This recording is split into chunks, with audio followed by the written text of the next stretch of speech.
Welcome everybody to Ignite Humanity Live. I'm so happy you're here. I'm your host, Lady JB Owen, and it's a pleasure to be chatting with you today about ways to ignite humanity. Yes, each and every one of us should be igniting humanity in our own unique way because we have the power to ignite our lives and ignite the lives of others. We love having you watch the show because we are guaranteed to give you some new ideas and some strategies on how you can ignite humanity. And it starts with igniting your life, stepping into your possibilities, doing what is available to you. And we bring guests on the show to talk about that because each and every one of us has what I love to call an ignite moment. That ignite moment changes us and defines us. It redefines us and it opens us up to new opportunities. And through those amazing ignite moments, we step into a greater version of ourselves. And ultimately, we do something that impacts our lives and becomes a ripple effect in impacting the lives of others. And we want to talk about that with you.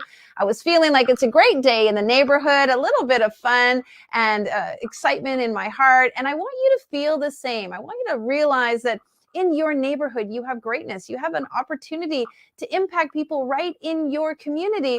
And you want to feel like it's a great day in the neighborhood because when you exude that, it becomes contagious and people feel the same. They feel like it's a great day in the neighborhood. And can you imagine if everyone in your neighborhood was feeling like it was a great day? How different would our lives be? How different would the neighborhood be? How different would the vibration be? And truly, one of the pieces of igniting humanity is raising the consciousness and the vibration of each and every one of our lives. And that is why we do this show. And that's why we invite incredible guests to be a part of what we're doing. Now, if this is your first time here, well, welcome. But if you would like to catch up on all of our episodes, come on over to our website. We have all of our episodes free and available to you. That's my service. I want everyone to have access to this information, and we make everything accessible and free to you. It's just so easy. Go and sign up, and you can see over 90 shows and guests talking about ways to ignite humanity. All right, well, let's meet today's fantastic guest. Stephen Posner is an entrepreneur, advisor, biohacker, father, and adventurer. After decades of experience as an entrepreneur, advisor, and investor, Stephen is now focused on his core passion, teaching leaders inner skills for greater impact and fulfillment in business and in life. And through resilient leadership programs and retreats, Stephen helps leaders tap into innate neurological and physiological functions to reduce stress, accomplish more, and live truly fulfilled lives. I love that part. Stephen has worked with Google, SAP, YPO, and one of the leading wellness clinics in the world. He's a fantastic individual. I adore him. And he's coming to us all the way from Portugal. Welcome, Stephen, to the show. Thank you. Thank you for inviting me. It's an honor and a pleasure to be here. Well, I love different voices and different aspects and different viewpoints. You have a very unique viewpoint. You're teaching, you're coaching, you're sharing with people.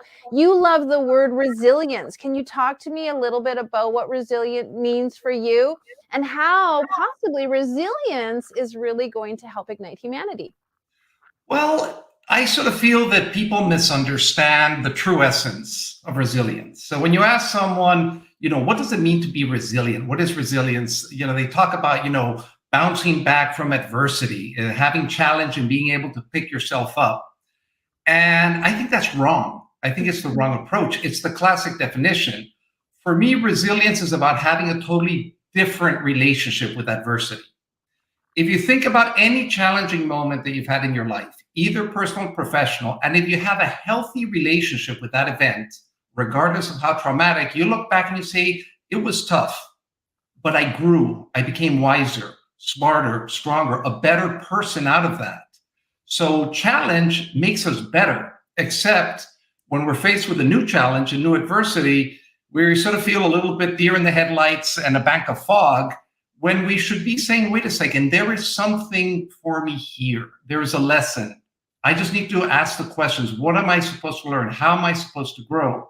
So imagine if we lived in a world where we broke the polarity of good and bad.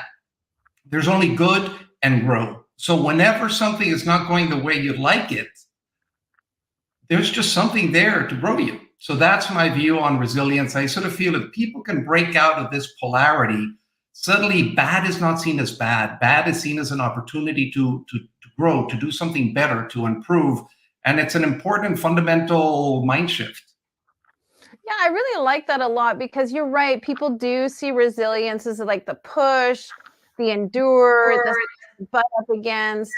What you're saying is that resilience is really about reflection and learning and growing from some of the things that you have been through.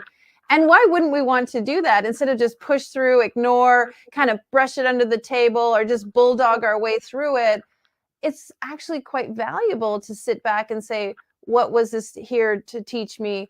How could I grow from this? What should I do differently? Are there some steps that people can go through when they face a challenge to help them be more resilient for the next time? Absolutely. The first thing, and this is what I say in all the retreats, is do nothing. Stop, pause, breathe, gather yourself. Give yourself the opportunity to see the situation that you're in from a different light with a little bit less of a charge. So stop and pause. The second thing, feel what you need to feel. Sometimes there's a tendency to repress, to push down, or to get entangled and trapped in negative patterns. And if you just open the space and allow them to feel, allow them to be and honor them, they actually start to dissipate. And that starts to get rid of some of this fog and opens the space. And then after that, you can start going into different modes of reframing, different modes of getting, other perspectives, other counsel. And then there's a bunch of different techniques that you can start to apply to do that. It's good advice because a lot of us, when we're in that sort of fight or flight, or we're in reactionary mode, we kind of ramp ourselves up and we get more charged or more frantically trying to fix or trying to do. I really like what you say about stop and breathe for a couple of reasons. One, obviously it's helpful, but I know you love science and you love, a lot of, as you said, neurological. There's something that's happening to the body. There's some chemicals and things that are happening to the body when you do that can assist you in learning. Can you speak about that? Absolutely. First and foremost, I think one of the most challenging concepts when I'm doing these retreats and working with these executives is get them to really understand how the brain creates reality. That the brain is not something that's like a camera that captures reality as it is. It overlays a narrative. I don't want to get too technical into the neuroscience of it, but basically you're projecting onto the world a meaning into the information that you're perceiving. So you have a tremendous amount of agency if you can see what are your belief systems, what is your past experience that is leading you to interpret a situation with one particular vantage point, a reality, but not the reality. So being able to understand and have some insight in how you construct reality in your world and to what degree you're doing it automatically or you're doing it because there's a different way you want to sort of experience life. And then the second part is what you touched on, which is the nervous system. And ultimately, it is the fear response and all of the elements of it around doubt, uncertainty, worry, like all of the little cousins of fear that sort of cloud our ability to see through the fog because the body goes into defense. And this is ancestral. This goes back to the way we evolved. We went out, and if we were out hunting, all we cared about was to catch what we're going to hunt and to not get eaten by something. So we just focus on those things, and that's how the brain works. It focuses on what you think you want to do.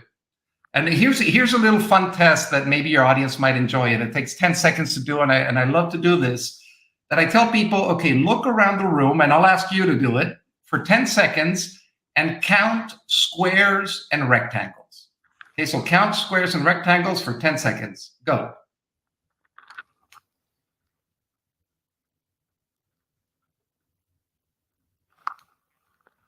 Okay, so my question to you is, how many circles did you see? Oh, well, actually none except the one that's right in front of me from the ring light. Exactly. But I saw 37 squares.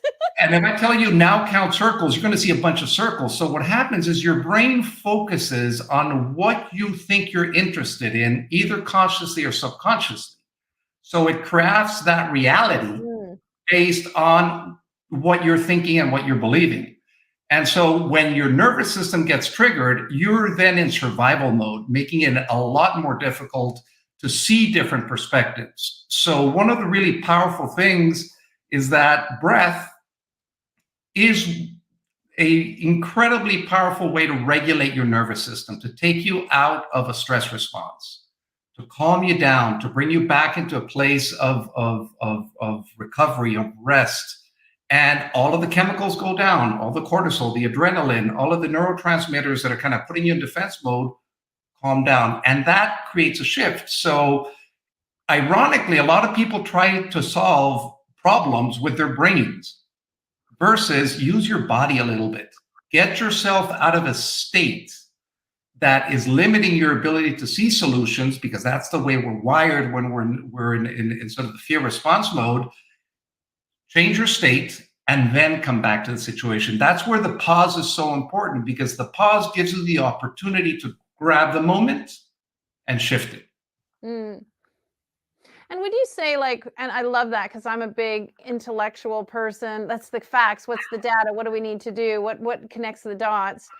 And yet I do exactly what you say. What is the feelings that I need to feel? What are the feelings that I'm having right now? What are the feelings that I prefer to have? What is the emotion that is surrounding this? What would my heart want? And it takes some practice for sure. Is there any protocol that you would share that people can remind themselves, because we as you said, we habitually go into that response mode, try to think ourselves through it versus sort of settling into, would you say it's intuition? Would you say it's practicality? Would you say it's more the soul journey? Just going a little bit out on the fringes? So I think it's a mix of both. First of all, I like to break all the binary thinking of mind versus heart or rational versus intuitive, because I think it's all part of a system. So there are times where you want to be very cognitive, and there's other times where you want to be very soul centered and very intuitively focused, and combine those two perspectives. So a couple simple techniques that I use is, first, in terms of breath, one of the most effective ways to just relax your nervous system in a couple minutes is slow, deep breathing in through the nose, 5 seconds in, 5 seconds out. That just calms down the nervous system. And you also then gave a little perspective of, if you calm yourself down and then just put yourself into a feeling state of, I can do this, or I can solve this, even if it's imaginary. All it takes is a little bit to break the process. So it's a little bit of a game. So if you find yourself, the biggest thing is get into the habit of stopping. Short pause. Then being able to check in with yourself enough to say, okay, I need a minute of just, okay, so where do I want to be? Okay, I want to feel that I'm solving this. Great. What's one step I can do? Okay, pull out a white piece of paper, give yourself 60 seconds and write as many solutions as you can. Break the pattern. All you're doing is breaking a thought pattern to then open a different way of processing. It's so wonderful. Today's Thursday. We're all talking about solutions. It's the theme of the day. And these are some really great solutions, because many people feel like, I have to spend a lot of money. I have to change everything. I need to do, all of this practice. And what you said is just really key solutions that anybody can do immediately, solve a problem, change the pattern. Let's shift a little bit and talk about how effective this could be for humanity, because I know a lot of us are taking data in. A lot of us are feeling overwhelmed. Many of us are in fight or flight just in our daily routines. I feel like this protocol is really helpful for humanity on a larger scale. Can you speak a little bit to that? Since the show is about humanity, I really love to round out how everyday things that we can do impact others. So I think the most important thing is edit out everything that is not serving you. If you go back to the squares and circles type of thing, there is so much noise. Your attention is your most precious resource. And we're letting other things determine where our attention goes. So editing out information, editing out people, editing out situations that put you in a place that don't get you where you want to go. And just becoming a little bit more conscious that it really, people talk about that time is the most limited resource. I actually think attention is, because if you become a master of your attention, you become a master of your time.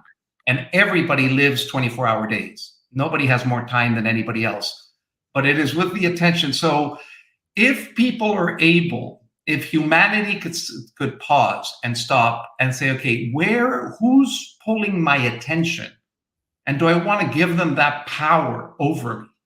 Or do I want to regain that power and choose where I want to deploy my attention? You know, it's such a good practice. You know that I love to go cycling, and many times I cycle for days at a time. I'll turn my phone off. I won't be on social media. I won't be on emails. And I'm absolutely fascinated how the world keeps going and my world keeps continuing when I'm not plugged in to what I think is the reality of what I should be paying attention to. And more, I'm learning how to, as you said, edit. And I like to say, sort of like preciously preserve my energy, my time. Even the other day, my kids wanted me to watch a movie, and I watched the trailer, and it was, a bit dark and macabre. And I was like, you know what? I just don't want this in my brain. Thank you very much. And how important it is, that editing process, for the good. It's not like you're missing out on anything. You're actually doing yourself a good favor or doing yourself goodness. I know that you have a lot of practices. You like to take people out in nature. You like to do some adventures. Can you talk a little bit about the power of outdoors and being outside? So it's what you said in the softer versions. Then I can talk to you about the more extreme versions. But in the softer versions, it's disconnection. It's disconnecting from the information flow that's coming through your phone, through your computer, through your agenda, the meetings, the obligations, and suddenly you regain control of your time, and you start to open space for your own thinking, your own elaboration. And sometimes not thinking about something, that pause, that space, actually creates space for new thinking to emerge. I was actually thinking about this the other day, that in music, the pauses between the notes are just as important as the notes themselves. And great musicians know how to work the space between the things. So I think when you go to nature, metaphorically, that's what you're doing. You're really you're stepping into that space that's in between the things that rule your life. Mm. And I always talk about writers, the same thing. When you're writing, you give space, you give breath, you give pause, you allow people to catch up to the idea and marinate when you're writing. Congratulations, you're a best-selling author in Ignite book. Tell us a little bit about your story. I always love to share our guest Ignite moment. Was there something in your life that made resilience so important to you? Absolutely.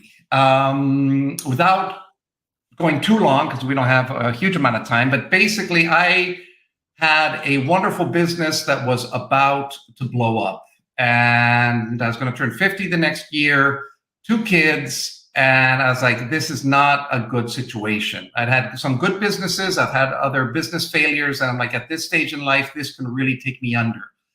And I'd been a Wim Hof practitioner, and I went to Poland with Wim. And on the 4th day, I was standing on the top of this mountain at minus 25 degrees Celsius in shorts, feeling warm. And I was like, how can this be?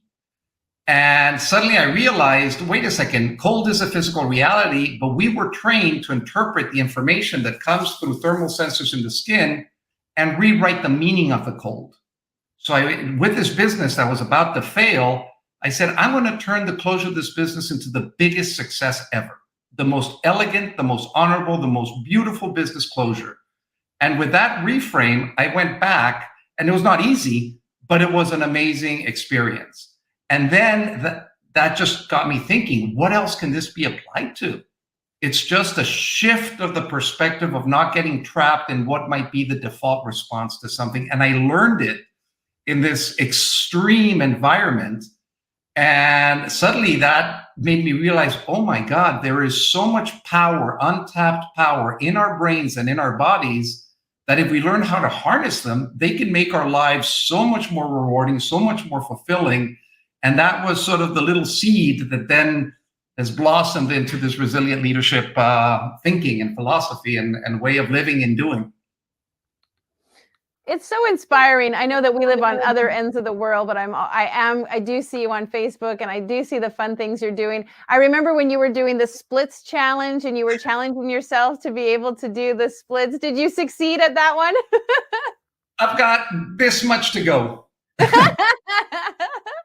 And I know you were climbing. Did you actually climb and make it to the top of the mountain? Oh, I mean, I did Kilimanjaro in 2019, and then this March I went with a group with some friends on a beta test for a retreat that I want to do in the future in Tenerife that was built around the four elements. And this was extreme activities in the four elements, which was paragliding for the air, a sea to summit trek for 2.5 days from the ocean to 3,700 meters, the top of the volcano there, that was just spectacular. Then we did a free diving course for the water activity, and then a 3.5-hour sweat lodge Temazcal experience. And the whole idea was to put yourself in environments where your nervous system is physically challenged. And how do you then regain it and shift it? And it's so powerful to just connect with your body in that way and just really know what you're capable of, because we are actually capable of so much more than we tell ourselves or people tell us. I love that. Next time you do that, invite me, because I would love to join that. I love putting myself in extreme conditions. I love challenging myself and pushing myself, because it's so good to see what you're capable of, and it empowers you for more. Obviously helps in your life, in your family, in your business, and gives you the capacity to give more with humanity. We have a humanity principle. It's called empower self to empower others so that they can empower themselves. I know that you probably truly resonate with that principle, that we don't give people fishes, we teach them to fish. We don't tell people to be resilient, we show them how. Just as we wrap up, is there anything you would love for people to know about how they can empower themselves, which will empower others to empower themselves? Adopt a very simple belief. And to me, the metaphor is Michelangelo and this big piece of marble that he carved the David. He looked at the marble and said, there is a David inside, and my job is to get rid of everything that is not David.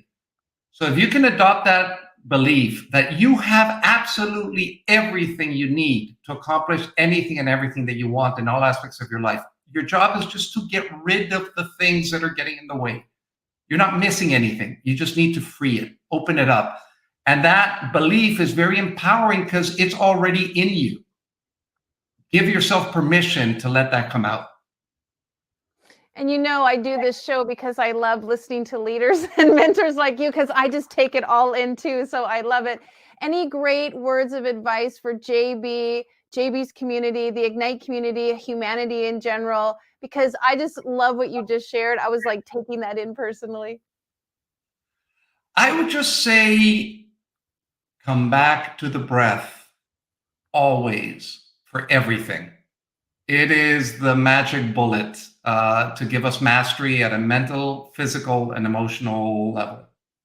Beautiful, beautiful, beautiful, beautiful. Well said. Well, we're going to put up Stephen's information where you can reach him and find out more about what he's doing. He's an incredible individual making great impact and igniting lives in the resilient space. Thanks, Stephen, so much for being here. Hugs to your wife and family. I can't wait to be in Portugal and hug you and see you and see you do the splits and do some excitement together, and just power up our resilience. Blessings. Thank you. And big hug and love to everybody there, and Peter and the gang and the community. And thank you for everything that you're doing. It's fantastic. Absolutely. You got it. Take care. See, folks, you can do it. You just have to decide to take your breath, get connected, and find the resilient part of you, because you have the power and the ability to achieve it all. And, I love to tell people the fun is in the process. It's the experience. It's the adventure. As Stephen said, it's getting there. It's doing it. It's learning it. It's not always about the finish line. It's about really experiencing who you are and what you're capable of and what you can do to get there. And then just really understanding your own connection to yourself, to the universe, to your spirit, to your breath. All of that empowers you in ways that are absolutely going to ignite you and ignite humanity. Well, if you want to know more about what we're up to, check out our website because we've got lots of things to share. We're doing a documentary, a docuseries, and we are aiming to do the largest compilation book ever called Ignite Humanity. We'd love for you to have your story. Go to our website and you can check out how to be a part of one of our books at Ignite Life, igniteyou.life, where you can find out more about our books and ways for you to write one of your Ignite moments.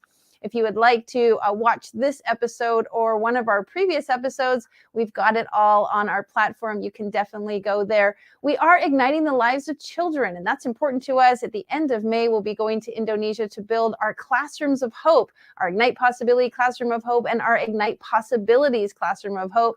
If you would like to be a part of that or ignite the lives of children, you can always donate to our charity. We are building schools one brick at a time, and every one of those bricks are used by plastic pulled out of the landfills to create these wonderful blocks that are fit together to make these beautiful schools, and you can donate to that. Well, we always have fun things happening at Ignite Humanity, and we want you to be a part of it. We want to hear from you. So if you would like to tell us what you're up to, fill out our type form, and then you can share how you are igniting humanity, and we would love to have you on the show. Big things are happening in the world, and you get to be a part of them. It's exciting, the opportunities that you have, and we want you to make sure that your life is filled with the power of humanity. We want to inspire you in so many different ways. Today is a big day for a lot of people in the Ignite community because we are always launching Ignite books. We have a new book coming out called Ignite Your Faith. You can also go to our website and check out that. And, well, of course, we know that Mother's Day just passed, but we do have another program. If you would just love to buy somebody a bouquet of virtual flowers, we have something called the Bouquets of Hope, and every single dollar of the $12 for a bouquet of hope goes towards our schools. So you could check out that opportunity also and be a part of igniting somebody's life by sending them a virtual bouquet of flowers and letting them know that every single dollar goes towards building our schools. Well, we hope you have a great day today. Go out and do something special, have a little bit of resilience, and then take the time to just really breathe into you. Listen to that voice and get connected to what's most important to you. Go out and ignite your life and ignite the lives of others, because that, folks, is how we're going to ignite humanity. All right, big blessings. We're here Monday to Friday. We'll see you tomorrow, 9 a.m. Mountain, 11 a.m. Eastern on Ignite Humanity Live. Now, more than ever, we need to come together to connect with one another.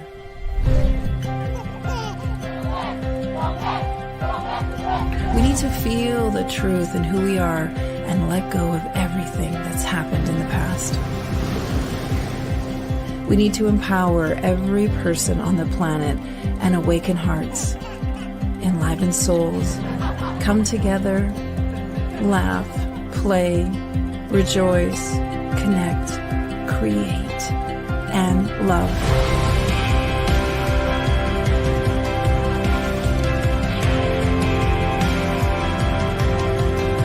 It's time to ignite humanity. We want you to be a part of something that will impact the future for everyone. We want you to tell your story, share your Ignite moment, show people who you truly are. Be a part of igniting humanity and making a difference in the world and all of our futures.